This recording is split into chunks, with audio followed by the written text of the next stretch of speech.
Hi guys, magluto tayo ng spaghetti pasta. Ito, meron tayong ingredients.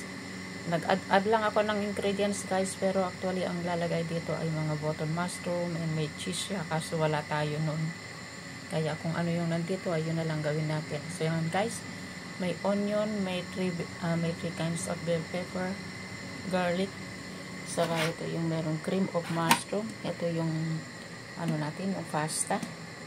Ang pasta. Meron tayong ginger, paminta. Saka slice na lang natin yung itong maling. Yan. Magdagdag lang tayo ng cauliflower. Ito yung parsley natin. Slice natin yan lahat guys. So, start cooking. So guys, ito, pre-knight na natin lahat ng mga ingredients.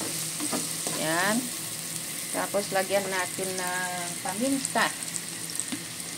Paminta, yan. Lagyan natin ng paminta. And then, ilagay na natin yung carbonara. Ito. So, siguro mga half lang lalagay natin dito. Yan. Oh! What's wrong?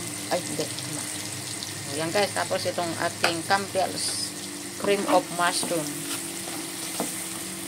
Yan. So guys, okay na yung ating carbonara. So ito, lagyan na natin yung parsley. Yan, para mabango-bango siya. Okay na siya. Done.